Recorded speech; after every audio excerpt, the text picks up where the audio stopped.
Qual a importância dos orixás, pai e mãe de coroa, em nossa vida? O filho tem características físicas e psicológicas no ser humano? Dos orixás, acredito que seja aí uma pergunta. A importância dos orixás, pais e mães de coroa na nossa vida, na nossa encarnação presente, é fundamental para que a gente consiga, através da energia que eles nos emitem, e vai ser muito maior que a dos outros orixás, desses dois, porque vai vir no nosso chakra coronário essa energia, que é o nosso chakra de absorção, onde vem para a glândula pineal e aí por diante. Não vou entrar nesse assunto, senão a gente vai explorar muito essas questões e aí vai ficar um pouco pesado o assunto, tá? Mas vem para a glândula pineal, enfim, tal.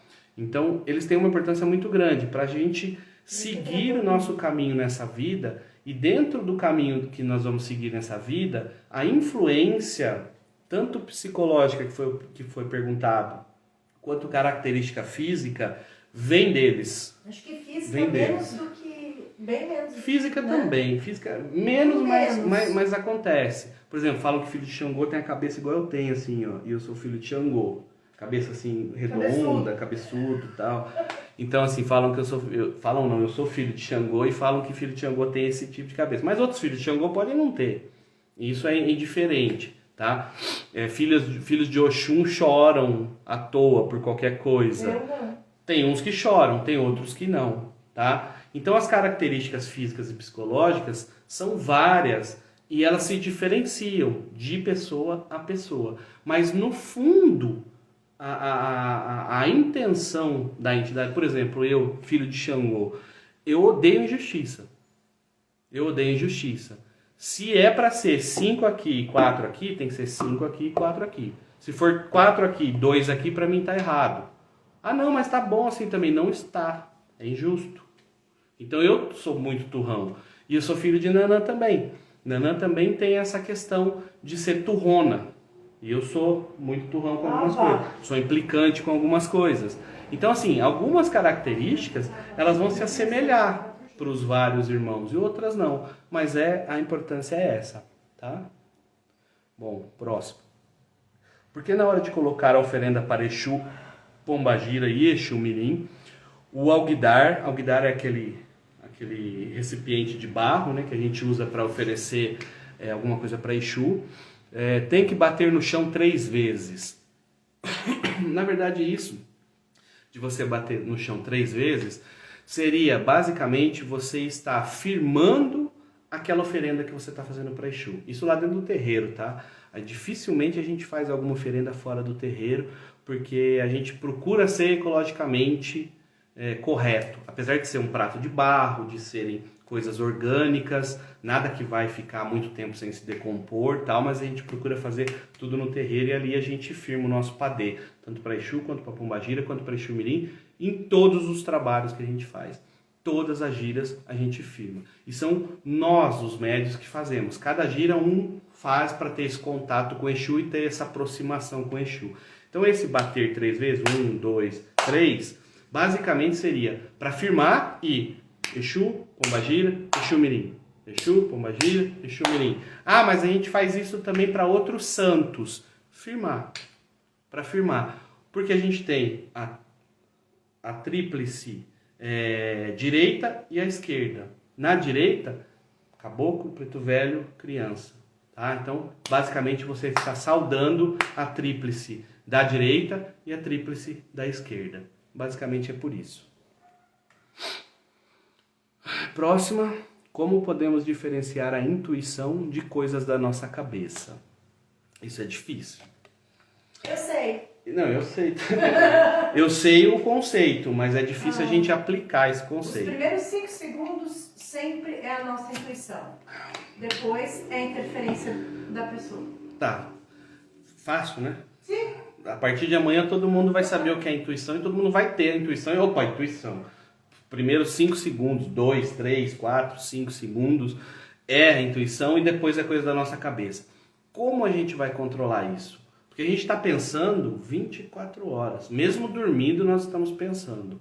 Como a gente vai saber que a intuição é aquela naquele momento e não estamos embaralhando na nossa cabeça aquele assunto? É difícil, é difícil. Mas a intuição vem primeiro, aquele negócio, preciso fazer isso. E aí, mas se eu fizer isso agora, ou se eu fizer isso daqui 10 minutos, aí já é coisa da cabeça. Dá aquele exemplo da estrada, você tá na sua cabeça que você vai pela direita e do nada você vira esquerda. Do nada. Isso foi a sua intuição te livrando de alguma coisa da direita? No meu caso foi diferente. No meu caso foi a intuição me levando para acontecer o que tinha que acontecer num acidente que eu sofri. Mas isso aí foi... É coisa espiritual. Eu precisava estar ali naquele acidente. Então aquele negócio, aquilo que vem na sua cabeça para você faz. Quando você começa, faço agora, faço depois, aí já é coisa da sua cabeça, aí já não é mais a intuição. A intuição é aquele primeiro estalo que dá, tá? Como lidar com a intuição quando incorporado? Você não vai lidar com nada quando você está incorporado. Quando você está incorporado, você tem que lidar e ficar quieto. Por quê? Porque não é você que está trabalhando, é a entidade que está trabalhando. É o seu guia que está trabalhando, não é você, tá? Então, você não precisa se preocupar com intuições, não precisa se preocupar o que você vai dizer, não precisa se preocupar se você vai dançar ou não, se você vai beber ou não, se você vai fumar ou não. Isso quem vai se preocupar é o seu guia, que está trabalhando com você naquele momento. Então, na questão da incorporação, não se preocupem. Até porque se vocês começarem a se preocupar muito, vocês vão interferir no que o guia está querendo dizer ou querendo fazer, tá? E aí acaba ficando complicado, tá? Então não se preocupem. Se quiser trabalhar de olho fechado, eu tenho um amigo meu, um grande amigo meu, que teve no último trabalho lá com a gente, Rodrigo, né? E ele fala, eu combinei com os meus guias que eu vou trabalhar de olho fechado. Então ele trabalha de olho fechado em todos os guias dele, todos os trabalhos, tá? Por quê? Porque ele não quer enxergar, ele não quer ver quem está ali na frente dele, ele não quer ter a possibilidade, mesmo que seja mínima, de interferência. Então, basicamente, vai nisso.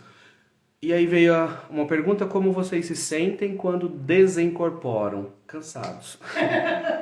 Eu fico acabado. Eu fico cansado. Por quê? Porque é muita energia que é trabalhada. Principalmente em trabalhos abertos, que é o atendimento ao público. É muita energia manipulada, é muita gente que passa ali pelo guia, e ele vai manipular aquela energia, ele vai limpar, ele vai dar o passe, ele vai conversar, ele vai absorver as conversas, ele vai dar os ensinamentos. Então é muita energia girando. E o físico também, né? O dia inteiro no barracão. E sendo muita energia girando, é aquilo que eu falei para vocês dos 7 corpos que nós possuímos, né? Os 7 corpos que nós temos. Então nós temos um aglomerado de energia naqueles 2 corpos. Aquele intermediário com a parte material, a parte física, e aquele intermediário com a parte espiritual. Então esses 2 corpos absorvem aquela energia e isso cansa. No meu caso é isso. Não sei se todos sentem isso, mas cansamos bastante. Existe um motivo específico para rezarmos o Pai Nosso na casa? Legal essa pergunta. Boa pergunta. Arrasou. Boa pergunta. Existe um motivo específico para nós rezarmos o Pai Nosso na nossa casa. Para que fique bem consolidado na questão de todos que a Umbanda não venera vários deuses. A Umbanda venera Deus, tá? E isso eu falei em outra oportunidade também para todos. Os orixás não são outros deuses que nós cultuamos. Os orixás são energias que Deus emana para a Terra, que se transformam ali em natureza, se expressam através da natureza e através dos seus filhos, que somos nós, tá?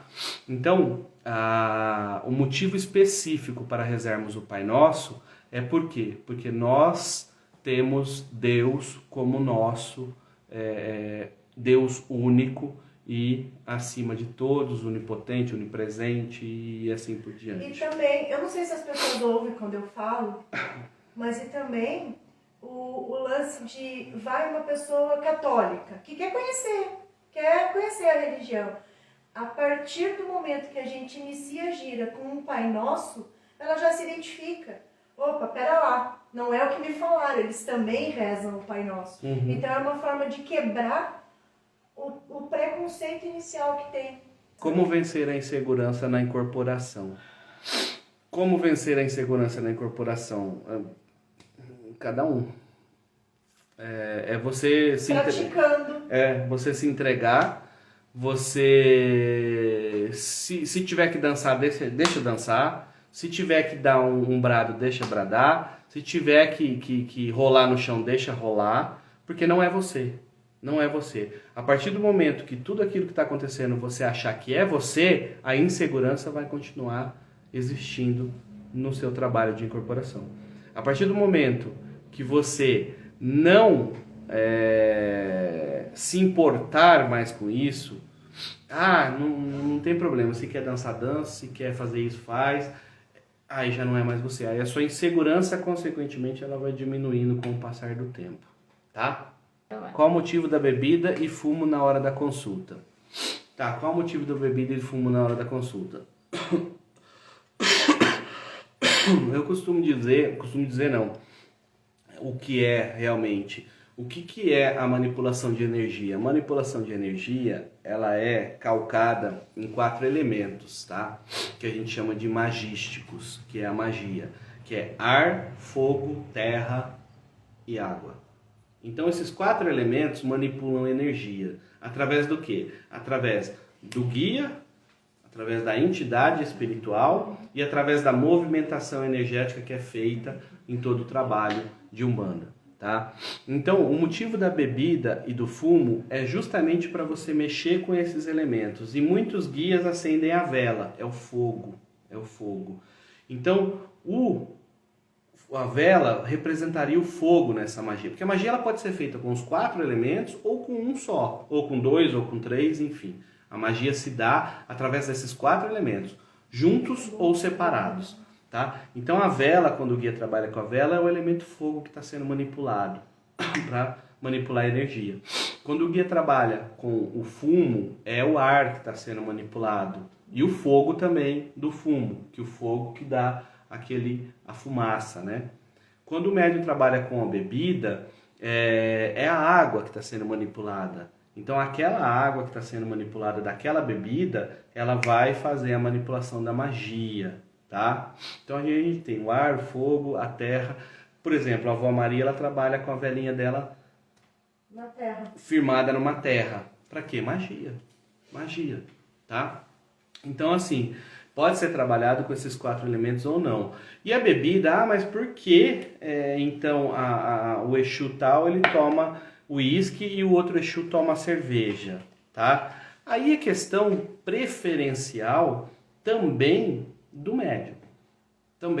Para quê? Aquele médium, puxa, ele não gosta de tomar uísque. Por que eu vou fazer ele ingerir uma bebida que ele não gosta?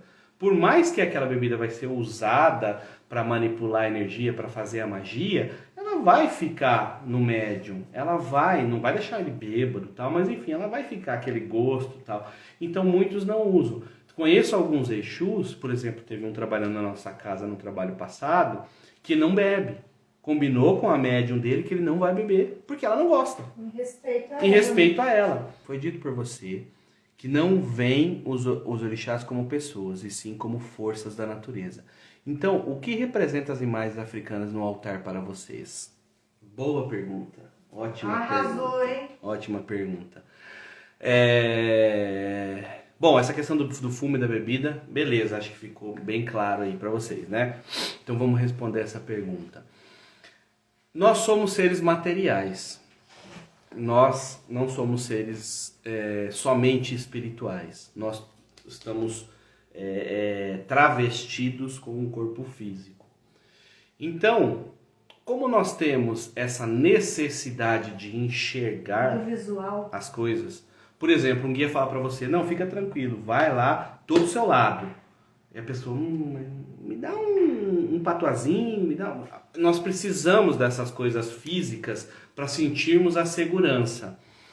E para representar os orixás, nós também colocamos eles como imagens africanas, para quê? Para dar essa representatividade física, material, tá? é só por isso. E isso também foi uma questão quando a gente foi montar o terreiro, né?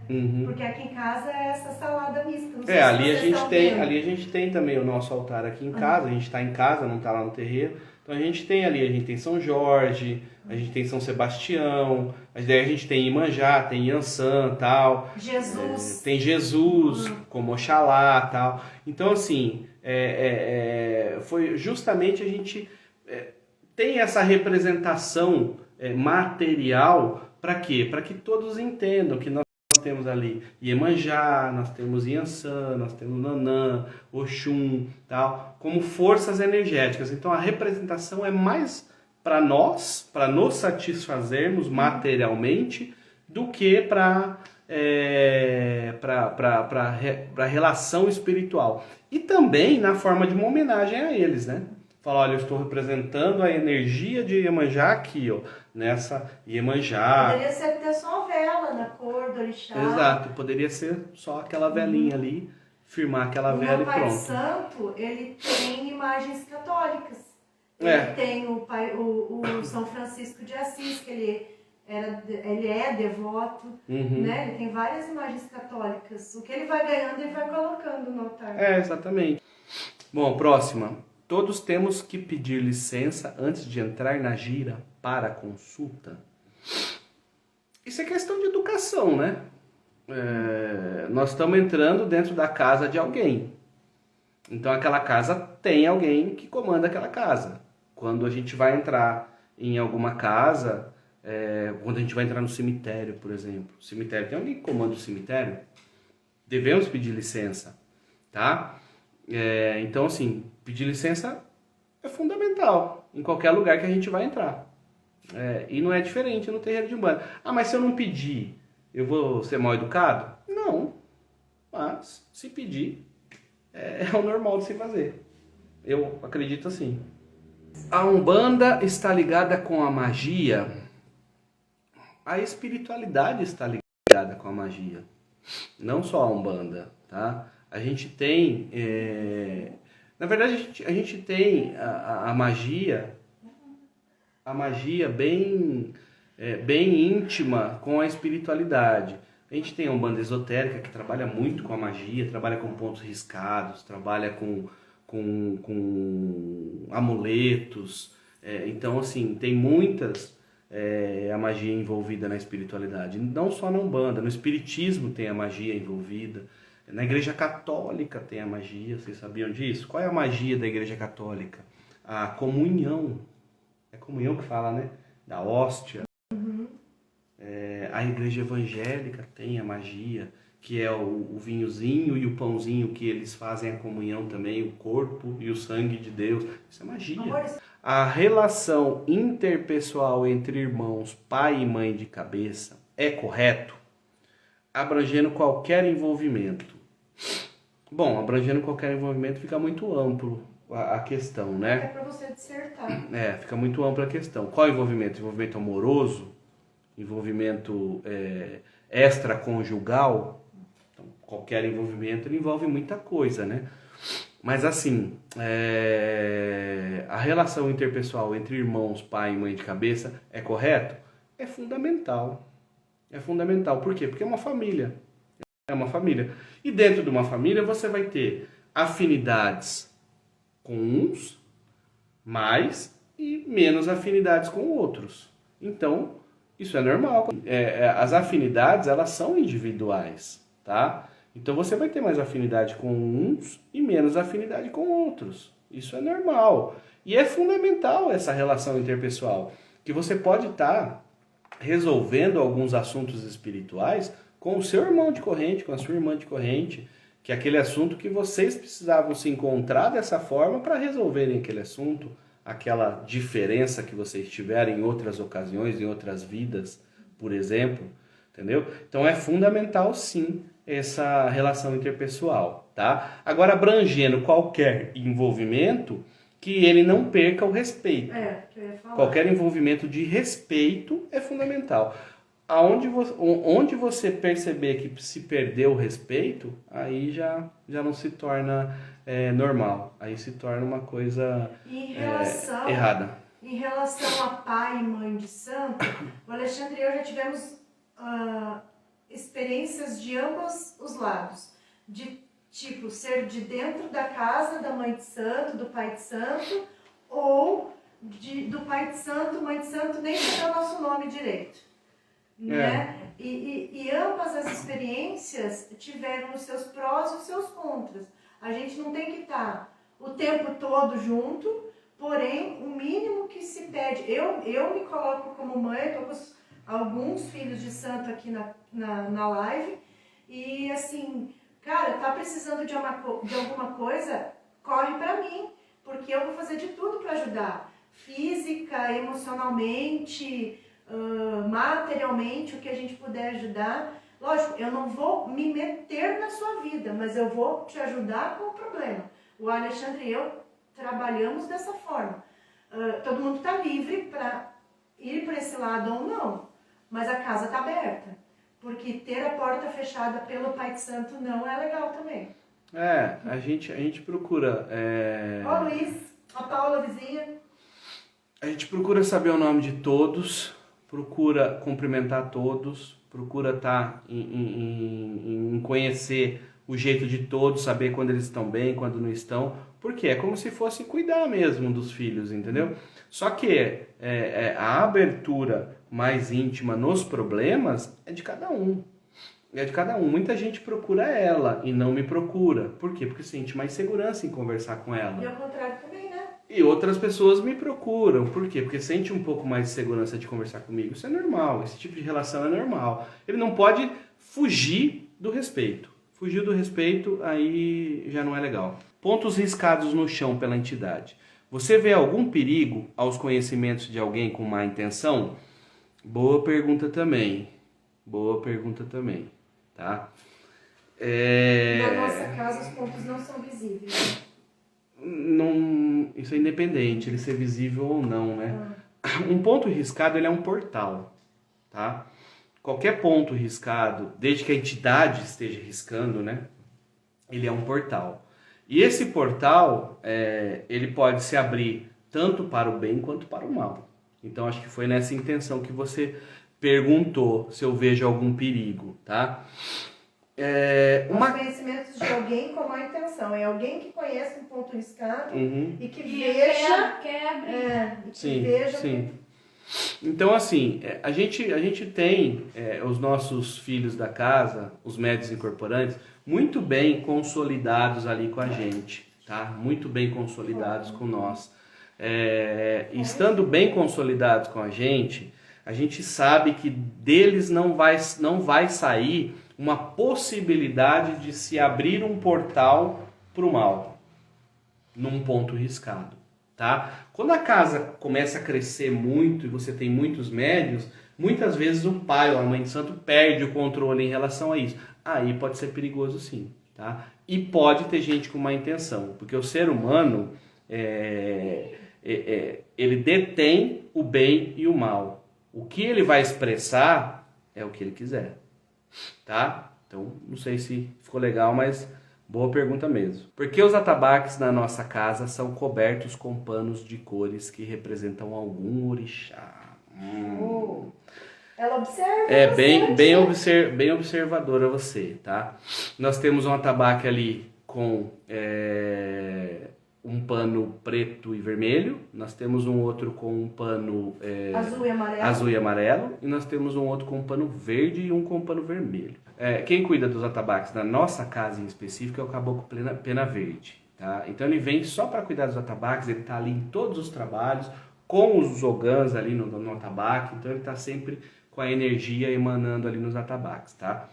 E um atabaque, como primordial dele, ele é regido por o ferro por Ogum,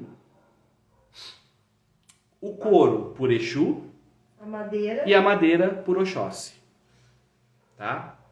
Então, assim, nós temos a regência de 3 orixás no atabaque. Ogum pelo ferro, que é aquele ferro que prende o couro por Exu, que é um couro animal, tá? E a madeira por Oxóssi.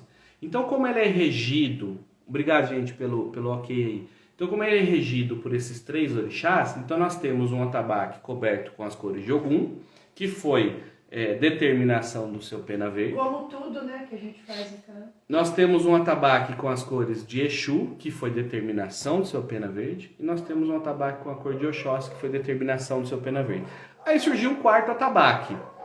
E mais uma vez, seu pena verde determinou que esse atabaque fosse colocado com as cores de Oxum. Esse fui eu que pedi para ele.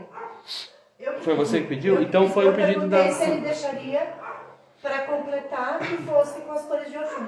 Foi um pedido da nossa mãe da casa, então, para colocar esse atabaque com as cores de Oxum. Porque em algumas situações a gente considera o Oxum com as cores amarelas ou azul escuro, tá? Então, por isso que eles são cobertos com esses panos. Qual a entidade mais poderosa na Umbanda? Todas. Todas, Estela. Não existe entidade mais poderosa na Umbanda. Todas são. Existem hierarquias, mas hierarquia não está ligada a poder, tá? Hierarquia está ligado a funções e não a poder. Então, dentro da Umbanda, não existe entidade mais poderosa. E nem médium mais poderoso. É isso que eu ia falar. E nem dentro do terreiro existe médium mais poderoso que o outro. Todos os médios que ali estão incorporando, dando sua consulta, estão preparados e suas entidades estão em pleno entendimento com eles para que eles possam ajudar a todos que ali buscarem ajuda, tá? Bom, então só para finalizar, que eu estava falando desses atributos espirituais que dão base para tudo, na nossa vida física e na nossa vida espiritual, que são 2 os principais, que é sabedoria e amor, tá? Então eu falo bastante sobre isso, e a sabedoria é que a gente consiga sair da ignorância. E o que é sair da ignorância? Sair da ignorância é aprender, é entender situações da nossa vida voltadas ao espiritual. Então isso é sair da ignorância, para que a gente chegue lá em cima, quando a gente desencarnar, com uma inteligência, uma sabedoria relacionada ao porquê nós estamos aqui, ao porquê nós estamos lá, cada vez maior. Então, cada encarnação, a nossa sabedoria vai aumentando. E a gente pode aumentá-la nas nossas encarnações, tá? A gente pode aumentá-la. E para isso, a gente precisa estudar. Para isso, a gente precisa estudar. Estudar, e a vida é uma escola também para nós. Vão acontecer situações. Hoje eu estava conversando com uma irmã de corrente nossa, que ela disse, nossa, aconteceu algumas coisas lá comigo lá atrás que eu não entendia. E hoje eu faço diferente, falando, nossa, como que eu fui capaz de fazer aquilo lá atrás? Isso é sabedoria. Ela vai acumulando conceitos onde hoje ela entende o porquê que ela não vai fazer a mesma coisa errada que ela fazia lá atrás, porque aquilo vai lhe prejudicar. Então isso vai acumulando sabedoria. E o amor incondicional a todos os irmãos, independente de cor, raça, credo, amor incondicional a todos. Então esses são os 2 atributos espirituais mais importantes. E esses 2 atributos espirituais importantes, eles fazem com que a gente tenha um pensamento mais elevado e mais positivo, um sentimento melhor e uma ação muito melhor. Que é o que eu falei em um dos últimos ensinamentos, nos últimos áudios de aula que eu fiz, tá? Então a gente pensa, sente e age de maneira espiritual. Então é isso que a gente tem que buscar. A nossa busca deve ser essa. A gente não pode esquecer a materialidade, porque a dualidade é importante, o material e o espiritual. Aquilo precisa se equilibrar, tá? Mas o espiritual precisa vir na frente, porque é o espiritual que nos dá base para que a gente consiga fazer com que o material caminhe bem, tá? Então eu acho que o grande lance da nossa vida é esse, fazer com que tenhamos uma maior sabedoria espiritual, para que possamos ter uma melhor caminhada material, tá? Equilibrando essas duas coisas. Acho que é isso, né? Bom, gente, eu acho que é isso. Eu acho que a gente conseguiu falar de bastante coisa. Espero que eu tenha ajudado. São coisas assim que eu acho que eu consegui responder a todas. Uns vão concordar, outros não vão. Esse é o direito democrático de todos, tá? Mas eu acho que foi bom pra gente falar de Umbanda, falar de espiritualidade. Obrigado, gente. Valeu e beijos e abraços, como eu sempre digo. Tchau.